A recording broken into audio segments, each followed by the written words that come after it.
Apéndice: las matemáticas en la ciencia.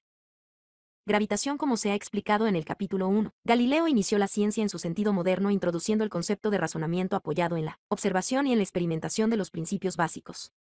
Obrando así, introdujo también la técnica esencial de la medición de los fenómenos naturales con precisión y abandonó la práctica de su mera descripción en términos generales. En resumen, cambió la descripción cualitativa del universo de los pensadores griegos por una descripción cuantitativa. Aunque la ciencia depende mucho de relaciones y operaciones matemáticas, y no existiría en el sentido de Galileo sin ellas, sin embargo, no hemos escrito este libro de una forma matemática y lo hemos hecho así deliberadamente. Las matemáticas, después de todo, son una herramienta altamente especializada. Para discutir los progresos de la ciencia en términos matemáticos, necesitaríamos una cantidad de espacio prohibitivo, así como un conocimiento sofisticado de matemáticas por parte del lector. Pero en este apéndice nos gustaría presentar uno o dos ejemplos de la manera en que se han aplicado las matemáticas sencillas a la ciencia con provecho. ¿Cómo empezar mejor que con el mismo Galileo? Galileo, al igual que Leonardo da Vinci casi un siglo antes, sospechó que los objetos al caer aumentan constantemente su velocidad a medida que lo hacen. Se puso a medir exactamente en qué cuantía y de qué manera aumentaba la velocidad. Dicha medición no podía considerarse fácil para Galileo, con los instrumentos de que disponía en 1600. Medir una velocidad requiere la medición del tiempo. Hablamos de velocidades de 1.000 km por hora, de 4 km por segundo. Pero no había ningún reloj en tiempos de Galileo que diera la hora en intervalos aproximadamente iguales. Galileo acudió a un rudimentario reloj de agua. Dispuso agua que goteaba lentamente de un pequeño tubo, suponiendo, con optimismo, que el líquido goteaba con una frecuencia constante. Esta agua la recogía en una taza y por el peso del Galileo medía el tiempo transcurrido. En ocasiones, también utilizó el latido de su pulso con este propósito. Sin embargo, una dificultad estribaba en que, al caer un objeto, lo hacía tan rápidamente que Galileo no podía recoger suficiente agua, en el intervalo de caída, como para poder pesarla con precisión.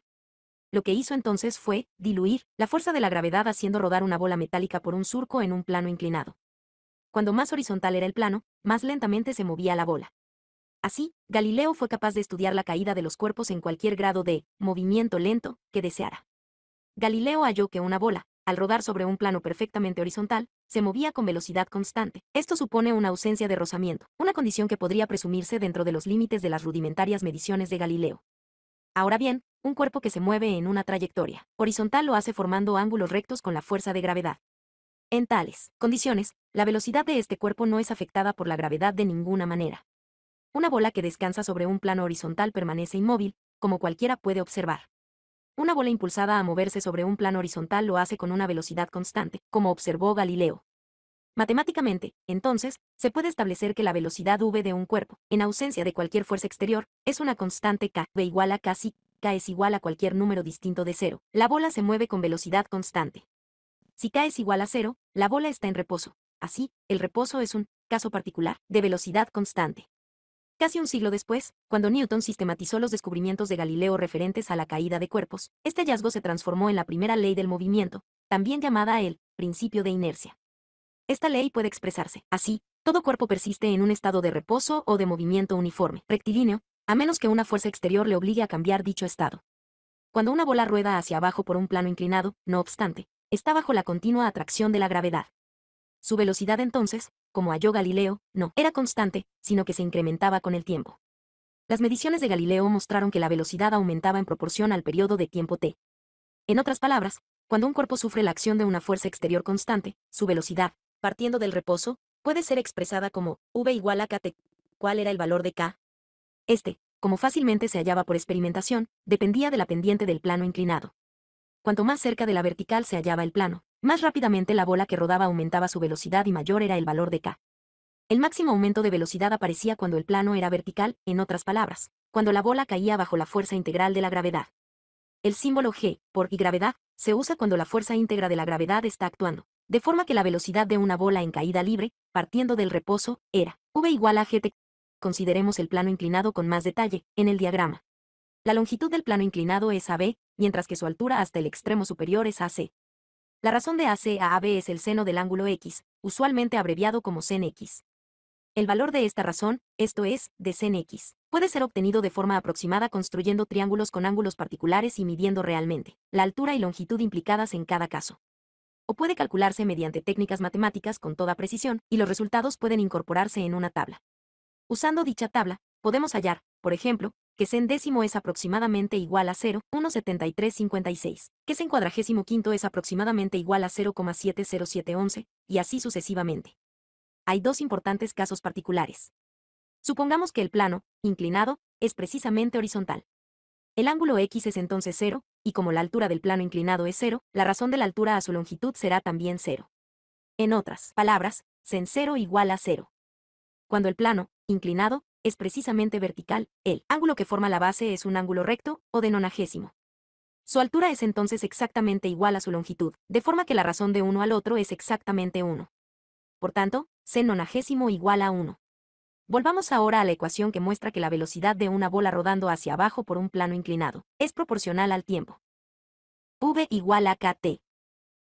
Se puede probar empíricamente que el valor de k varía con el seno del ángulo, de forma que k igual a k, sen x, donde k es utilizado para indicar una constante que es diferente de k.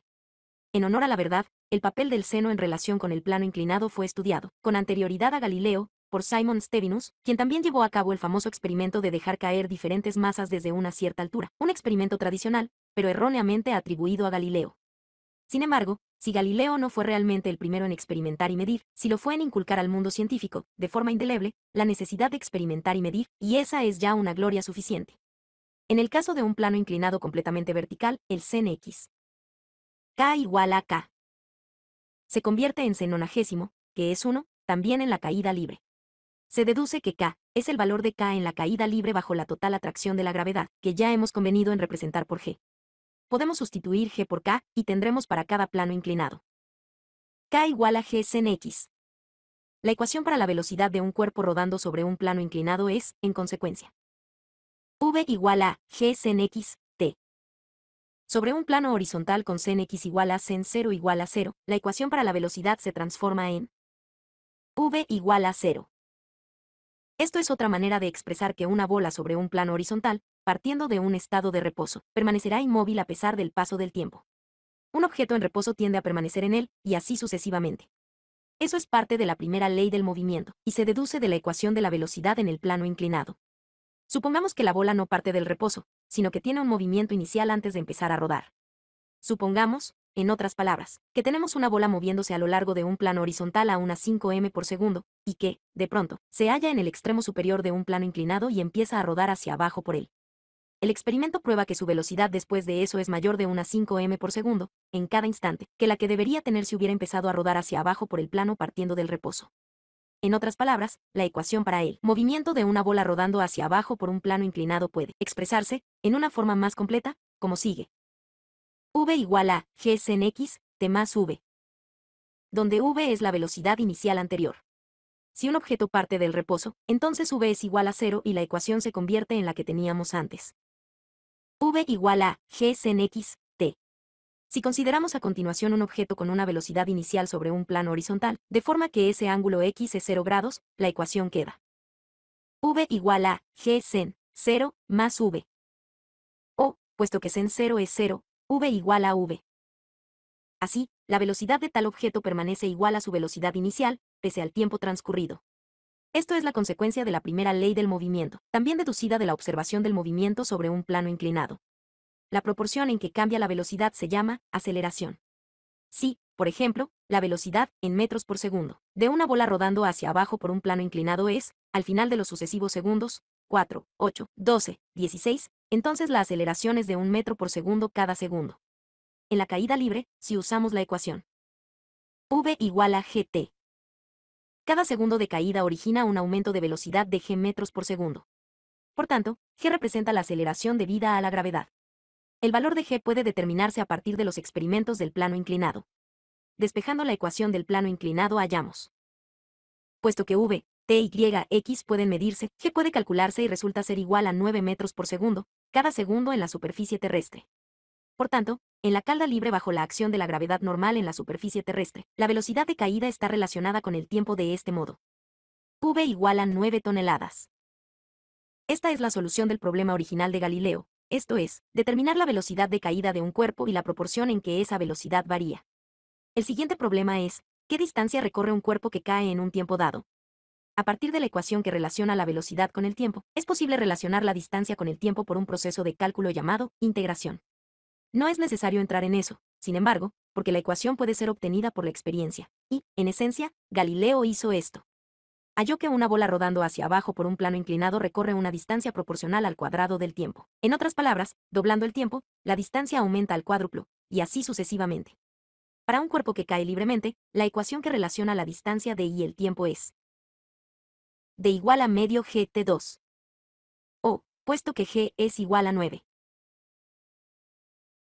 A continuación, supongamos que, en vez de partir del reposo, se lanza horizontalmente un objeto desde una cierta altura en el aire. Su movimiento será, por tanto, la composición de dos movimientos, uno horizontal y otro vertical. El movimiento horizontal, que no incluye ninguna otra fuerza aparte del impulso inicial, si despreciamos el viento, la resistencia del aire, etc., es de velocidad constante, de acuerdo con la primera ley del movimiento, y la distancia que recorre horizontalmente el objeto es proporcional al tiempo transcurrido. Sin embargo, el movimiento vertical cubre una distancia, tal como ya explicamos, que es proporcional al cuadrado del tiempo transcurrido. Antes de Galileo, se creía vagamente que un proyectil del tipo de una bala de cañón se desplazaba en línea recta hasta que el impulso que lo empujaba se agotaba de algún modo, después de lo cual caía en línea recta hacia abajo. Galileo, sin embargo, realizó el gran adelanto de combinar los dos movimientos. La combinación de estos dos movimientos, proporcional al tiempo, horizontalmente, y proporcional al cuadrado del tiempo, verticalmente, origina una curva llamada parábola. Si un cuerpo se lanza, no horizontalmente, sino hacia arriba o hacia abajo, la curva del movimiento es también una parábola. Tales curvas de movimiento, o trayectorias, se aplican, por supuesto, a proyectiles como una bala de cañón. El análisis matemático de las trayectorias contenido en los trabajos de Galileo permitió calcular dónde caería una baja de cañón, cuando se la dispara conociendo la fuerza de propulsión y el ángulo de elevación del cañón. A pesar de que el hombre ha lanzado objetos por diversión, para obtener alimentos, para atacar y para defenderse, desde hace incontables milenios, se debe únicamente a Galileo el que por vez primera, gracias a la experimentación, medición, exista una ciencia de la balística. Por tanto, dio la casualidad que el verdadero primer hallazgo de la ciencia moderna demostraba tener una aplicación militar, directa e inmediata. También tenía una importante aplicación en la teoría. El análisis matemático de la combinación de más de un movimiento resolvía varias objeciones a la teoría de Copérnico. Demostraba que un objeto lanzado hacia arriba no quedaría retrasado en el espacio con respecto a la Tierra en movimiento, puesto que el objeto tendría dos movimientos, uno originado por el impulso de lanzamiento y otro ligado al movimiento de la Tierra. También hacía razonable suponer que la Tierra poseía dos movimientos simultáneos, uno de rotación alrededor de su eje y otro de traslación alrededor del Sol, una situación que algunos de los no copernicanos insistían que era inconcebible. Isaac Newton extendió los conceptos de Galileo sobre el movimiento a los cielos y demostró que el mismo sistema de leyes del movimiento podía aplicarse tanto a los astros como a la Tierra. Empezó considerando la posibilidad de que la Luna pudiera caer hacia la Tierra, debido a la gravedad de esta, pero afirmó que nunca podría colisionar con ella a causa de la componente horizontal de su movimiento. Un proyectil disparado horizontalmente, como decíamos, sigue una trayectoria parabólica descendente para intersectar con la superficie de la Tierra. Pero la superficie de la Tierra también está curvada hacia abajo, puesto que la Tierra es una esfera. Si se le diera a un proyectil un movimiento horizontal lo suficientemente rápido, podría describir una curva hacia abajo no más acusada que la superficie de la Tierra y, por tanto, podría circunvalar eternamente la Tierra. Ahora bien, el movimiento elíptico de la Luna alrededor de la Tierra puede descomponerse en sus componentes horizontal y vertical. El componente vertical es tal que, en el intervalo de un segundo, la Luna cae un poco más de 0.127 centímetros hacia la Tierra. En ese tiempo, se desplaza también cerca de unos 1.000 metros en dirección horizontal, justamente la distancia necesaria para compensar la caída y proseguir alrededor de la curvatura de la Tierra. La cuestión era si estos 0.127 cm de descenso de la Luna era causado por la misma atracción gravitatoria que hacía que una manzana, cayendo desde un árbol, descendiera unos 5 m en el primer segundo de su caída. Newton vio la fuerza de la gravedad terrestre como separándose en todas direcciones, al igual que una gran esfera en expansión. El área A de la superficie de una esfera es proporcional al cuadrado de su radio r. A igual a 4r2. En consecuencia, razonaba que la fuerza gravitatoria expandiéndose por la superficie esférica debe disminuir en proporción al cuadrado de su radio. La intensidad de la luz y del sonido disminuye con el cuadrado de la distancia hasta el foco. ¿Por qué no podía suceder lo mismo con la fuerza de la gravedad? La distancia desde el centro de la Tierra hasta una manzana situada en su superficie es aproximadamente de 6.437 kilómetros. La distancia desde el centro de la Tierra a la Luna es aproximadamente de 386.000 kilómetros. Puesto que la distancia a la Luna es 60 veces mayor que hasta la manzana, la fuerza de la gravedad terrestre en la Luna debía ser 602, o 3.600 veces menor que en la manzana. Si dividimos 5 centímetros por 3.600, nos dará aproximadamente 0.127. Le pareció evidente a Newton que la Luna ciertamente se movía dentro del campo de acción de la gravedad terrestre. Newton fue llevado, además, a considerar la masa en relación con la gravedad. Corrientemente, medimos la masa como el peso. Pero el peso es solamente el resultado de la atracción de la fuerza gravitatoria de la Tierra. Si no existiera ninguna gravedad, un objeto no tendría peso, sin embargo, contendría la misma cantidad de materia. La masa, por tanto, es independiente del peso, y deberíamos ser capaces de medirla sin tener en cuenta este. Supongamos que se tira de un objeto situado sobre una superficie perfectamente pulimentada en una dirección horizontal a la superficie terrestre, de forma que no exista ninguna resistencia de la gravedad. Habrá que efectuar una fuerza para poner el objeto en movimiento y para acelerar este movimiento, a causa de la inercia del cuerpo. Si se mide cuidadosamente la fuerza aplicada, es decir, tirando con un dinamómetro unido al objeto, hallaremos que la fuerza F requerida para producir una aceleración dada A es directamente proporcional a la masa m. Si se dobla la masa, hallaremos que hay que doblar la fuerza. Para una masa dada, la fuerza requerida es directamente proporcional a la aceleración deseada. Matemáticamente, esto se expresa en la ecuación F igual a ma. La ecuación se conoce como la segunda ley del movimiento de Newton. Así, tal como Galileo había descubierto, la atracción de la gravedad terrestre acelera todos los cuerpos, pesados o ligeros, exactamente en la misma proporción. La resistencia del aire puede retrasar la caída de muchos cuerpos ligeros, pero, en el vacío, una pluma caerá tan rápidamente como una masa de plomo, lo cual puede comprobarse fácilmente. Si la segunda ley del movimiento es válida, hemos de concluir que la atracción de la fuerza de la gravedad sobre un cuerpo pesado debe ser mayor que sobre un cuerpo ligero, con el fin de producir la misma aceleración. Para acelerar una masa que es 8 veces mayor que otra, por ejemplo, necesitamos una fuerza 8 veces superior. De aquí se deduce que la atracción de la fuerza de la gravedad sobre cualquier cuerpo debe ser exactamente proporcional a la masa de este cuerpo. Este es, en realidad, el motivo por el que la masa sobre la superficie terrestre puede medirse de una forma tan completamente precisa, como el peso. Newton desarrolló también una tercera ley del movimiento. Para cada acción, existe una reacción igual y en sentido contrario. Esto se aplica a la fuerza. En otras palabras, si la Tierra atrae a la Luna con una fuerza determinada, la Luna, por su parte, tira de la Tierra con una fuerza igual. Si la Luna súbitamente duplicase su masa, la fuerza de la gravedad de la Tierra sobre ella quedaría también doblada, de acuerdo con la segunda ley. Desde luego, la fuerza de la gravedad de la Luna sobre la Tierra tendría entonces que multiplicarse por 2, de acuerdo con la tercera ley.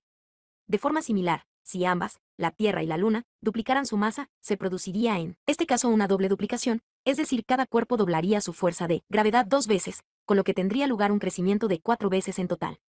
Newton podría solamente concluir, a partir de este tipo de razonamiento, que la fuerza gravitatoria entre dos cuerpos en el universo era directamente proporcional al producto de las masas de dichos cuerpos. Y, por supuesto, como ya había decidido antes, inversamente proporcional al cuadrado de la distancia, de centro a centro, entre los cuerpos. Esta es la ley de la gravitación universal de Newton. Si F representa la fuerza gravitatoria, m1 y m2 las masas de los dos cuerpos implicados, y de la distancia entre ellos, entonces la ley puede establecerse. G es la constante gravitatoria, cuya determinación le hizo posible pesar la Tierra, véase capítulo 3. Newton conjeturaba que G tenía un valor fijo en todo el universo. Con el tiempo, se halló que nuevos planetas, no descubiertos en tiempo de Newton, ajustaban sus movimientos a las exigencias de la ley de Newton. Incluso estrellas dobles increíblemente distantes danzaban al compás del análisis de Newton del universo. Todo esto surgió de la nueva visión cuantitativa del universo explorada por Galileo.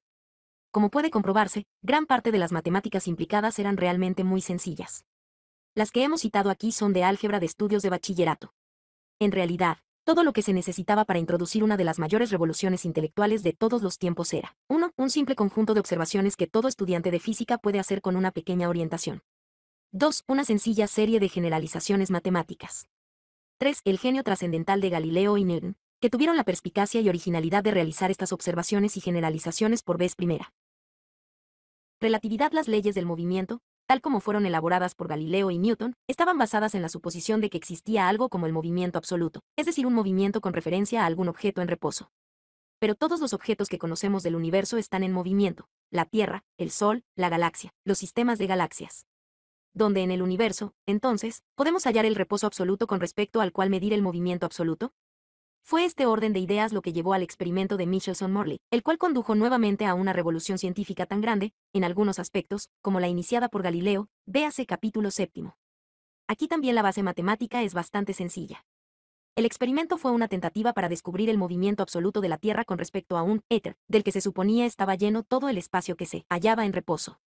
El razonamiento, una vez finalizado el experimento, fue el siguiente. Supongamos que un rayo de luz se envía en la dirección en que la Tierra se está desplazando por el éter, y que, a una cierta distancia en esa dirección, existe un espejo inmóvil que refleja la luz, devolviéndola a su fuente. Representemos la velocidad de la luz como c, la velocidad de la Tierra a través del éter como v, y la distancia al espejo como d.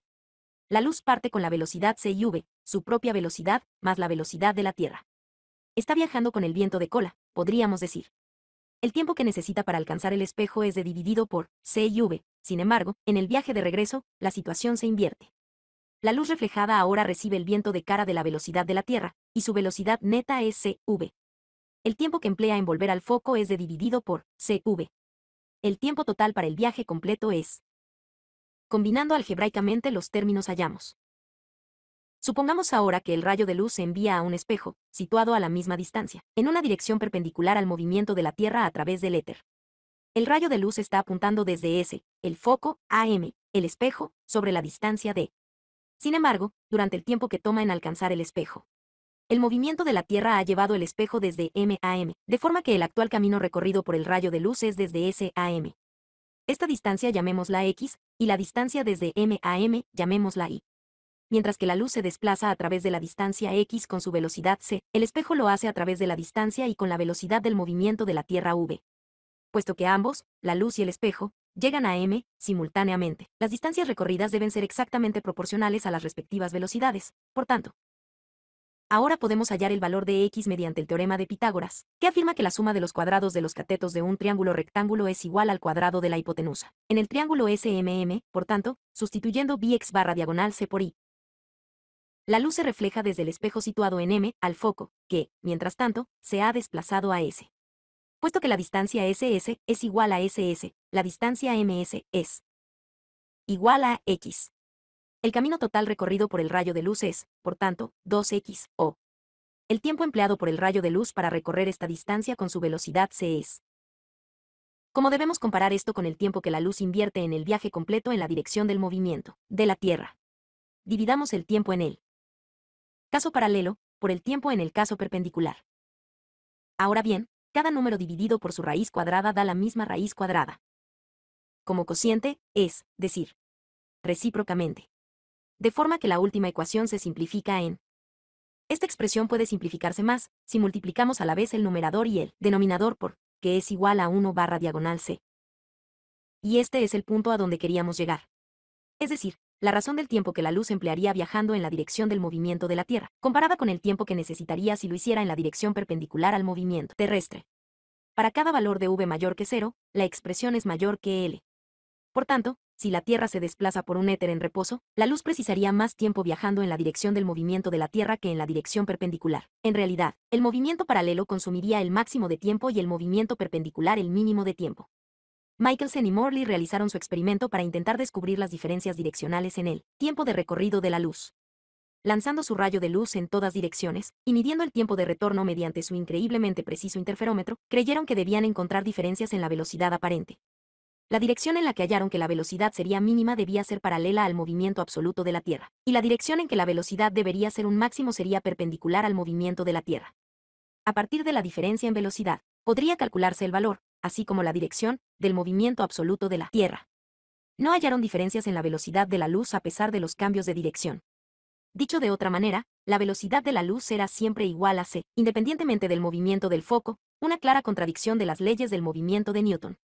Intentando medir el movimiento absoluto de la Tierra, Michelson y Morley habían logrado así plantear dudas, no solo sobre la existencia del éter, sino también sobre el concepto total de reposo absoluto y de movimiento absoluto, y sobre la verdadera base del sistema newtoniano del universo, véase capítulo 7.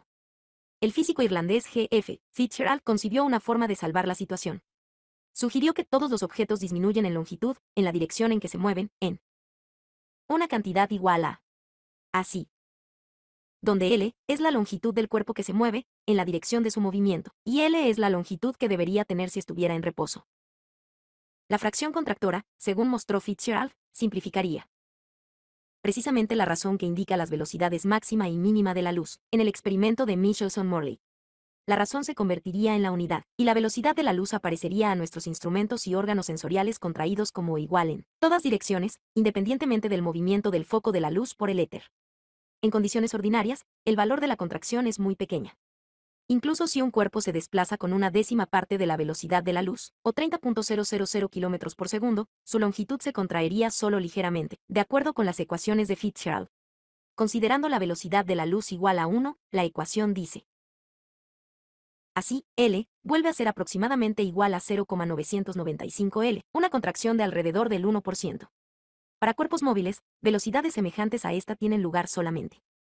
Una velocidad de 3.200 km por hora es infinitesimal, como puede calcularse fácilmente. ¿A qué velocidad se contraerá un objeto hasta alcanzar la mitad de la longitud que tiene en reposo? Con L igual a un medio de L, la ecuación de Fitzgerald es: o dividiendo por L, elevando al cuadrado ambos miembros de la ecuación. Puesto que la velocidad de la luz en el vacío es de 300.000 km por segundo, la velocidad a la cual un objeto se contrae a la mitad de su longitud es 0,866 veces 300.000, o sea, aproximadamente 259.800 km por segundo. Si un cuerpo se mueve con la velocidad de la luz, de forma que v sea igual a c, la ecuación de Fitzgerald se transforma en: a la velocidad de la luz, por tanto, la longitud en la dirección del movimiento queda cero. Se sigue, en consecuencia, que ninguna velocidad mayor que la luz de la luz es posible, porque aparecería una longitud negativa, lo cual carece de sentido en el mundo físico. En la década siguiente a la formulación de la ecuación de Fitzgerald, fue descubierto el electrón, y los científicos empezaron a examinar las propiedades de las minúsculas partículas cargadas. Lorentz elaboró una teoría de que la masa de una partícula con una carga dada era inversamente proporcional a su radio. En otras palabras, cuanto más pequeño era el volumen en que una partícula concentraba su carga, mayor era su masa. Ahora bien, si una partícula está contraída a causa de su movimiento, su radio se reduce en la dirección del movimiento, de acuerdo con la ecuación de Fitzgerald. Sustituyendo los símbolos R y R por L y L, escribimos la ecuación. La masa de una partícula es inversamente proporcional a su radio. Por tanto, donde m es la masa de la partícula en reposo y m es su masa cuando está en movimiento. Sustituyendo m barra diagonal m por r barra diagonal r en la precedente ecuación, tenemos: la ecuación de Lorentz puede manejarse como la ecuación de Fitzgerald. Demuestra, por ejemplo, que para una partícula que se mueve a una velocidad de 30.000 km por segundo, la décima parte de la velocidad de la luz, la masa m, parecería ser un 0,5% mayor que la masa en reposo m. A una velocidad de 259.800 km por segundo, la masa aparente de la partícula sería el doble que la masa en reposo. Finalmente, para una partícula moviéndose a una velocidad igual a la de la luz, de forma que v es igual a c, la ecuación de Lorentz se transforma en: ahora bien, cuando el denominador de una fracción con un numerador fijo se vuelve cada vez más pequeño, tiende a cero, el valor de la fracción se hace progresivamente mayor, sin límites. En otras palabras, a partir de la anterior ecuación, se deduciría que la masa de un objeto que se mueve a una velocidad aproximándose a la de la luz se convertiría en infinitamente grande. Asimismo, la velocidad de la luz resultaría ser la máxima posible, pues una masa mayor que el infinito aparece como algo sin sentido. Todo esto condujo a Einstein a refundir las leyes del movimiento y de la gravitación. Consideró un universo, en otras palabras, en el que los resultados de los experimentos de Michelson-Morley eran posibles. Sin embargo, aun siendo así, no hemos puesto todavía el punto final. Recordemos, por favor, que la ecuación de Lorentz asume para m cierto valor superior a cero. Esto es aplicable a casi todas las partículas con las que estamos familiarizados y a todos los cuerpos de átomos y estrellas que están integrados por tales partículas. No obstante, hay neutrinos y antineutrinos para los cuales m, la masa en reposo, o masa reposo, es igual a cero, y esto también es cierto para los fotones. Dichas partículas se trasladan a la velocidad de la luz en el vacío, siempre y cuando se encuentren verdaderamente en un vacío. Apenas se forman, empiezan a moverse con esa velocidad sin ningún periodo mensurable de aceleración. Cabría preguntarse cómo es posible hablar de masa reposo, de un fotón o un neutrino si estos no reposan nunca y solo pueden existir mientras viajan, en ausencia de materia interceptadora, a una velocidad constante de 300.000 km barra diagonal sec. Por consiguiente, los físicos O. M. Villaniuk y S. G. Sudarshan han sugerido que se haga referencia a m como masa propia. Para una partícula cuya masa sea mayor que cero, la masa propia es igual a la masa medida cuando la partícula está en reposo respecto a los instrumentos y al observador que toma la medida. Para una partícula con masa igual a cero, se obtiene la masa propia por medio del razonamiento indirecto. Villaniuk y Sudarshan sugieren asimismo que todas las partículas con una masa propia cero se denominen laxants, palabra latina que significa luz, porque se trasladan a la velocidad de la luz, mientras que las partículas con masa propia superior a cero deberían llamarse tardiones, porque se trasladan con menos velocidad que la luz, es decir, a velocidades sublumínicas. En 1962, Vilanio y Sudarshan iniciaron unos trabajos especulativos sobre las consecuencias de las velocidades superiores a la de la luz, velocidades superlumínicas. Cualquier partícula trasladándose con esas velocidades tendría una masa imaginaria. Es decir, la masa sería un valor ordinario multiplicado por la raíz cuadrada de -1. Supongamos, por ejemplo, una partícula que se traslada a 2 veces la velocidad de la luz, de forma que en la ecuación de Lorentz V es igual a 2c. En tal caso, esto conduce al hecho de que, mientras estuviese en movimiento, su masa sería una masa propia, m, dividida por. Pero es igual a, es decir, por consiguiente, la masa propia m es igual a. Puesto que cualquier cantidad donde se incluya se llama imaginaria, debemos llegar a la conclusión de que las partículas con velocidades superlumínicas tienen masas propias imaginarias. Las partículas corrientes en nuestro universo ordinario tienen siempre masas que son cero o positivas. Una masa imaginaria no puede tener un significado concebible en nuestro universo. ¿Significa esto que las partículas más veloces que la luz son inexistentes? No necesariamente. Dando por supuesta la existencia de masas propias imaginarias, podemos hacer que esas partículas, más veloces que la luz, encajen en todas las ecuaciones de la teoría especial de la relatividad de Einstein. Sin embargo, tales partículas muestran una propiedad aparentemente paradójica. Cuanto más lento es su movimiento, tanta más energía contienen. Esto es precisamente el reverso de la situación en nuestro universo y también, quizás, el significado de la masa imaginaria. Una partícula con una masa imaginaria gana velocidad cuando encuentra resistencia y la pierde cuando la impulsa hacia adelante alguna fuerza. Al decaer su energía, se traslada cada vez más a prisa y alcanza una velocidad infinita cuando esa energía desciende hasta cero. Al aumentar su energía, se mueve con creciente lentitud, y cuando la energía se aproxima al infinito, la velocidad se reduce hasta igualar casi la de la luz. El físico americano Gerald Feinberg ha dado a estas partículas más veloces que la luz el nombre de taquión, de una palabra griega que significa velocidad. Podemos imaginar, pues, la existencia de dos universos. Uno, el nuestro, es el universo tardión, donde todas las partículas marchan a velocidades sublumínicas y pueden acelerar su marcha hasta alcanzar casi la velocidad de la luz cuando se incrementa su energía.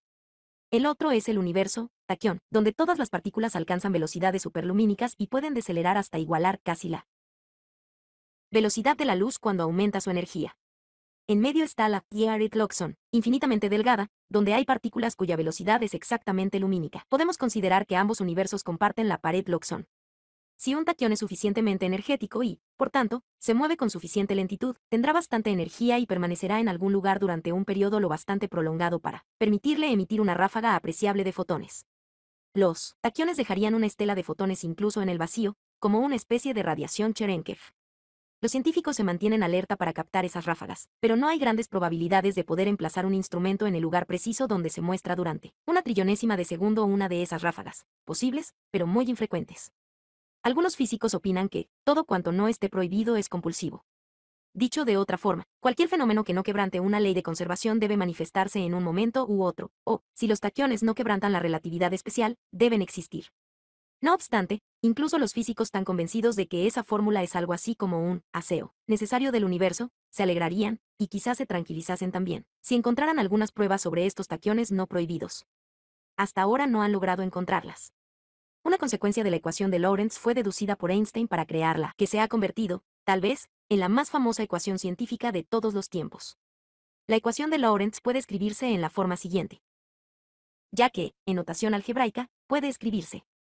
Esto dispone la ecuación de una forma en que puede desarrollarse, es decir, convertirse en una serie de términos, mediante una fórmula descubierta por Newton, entre otros. La fórmula es el teorema del binomio.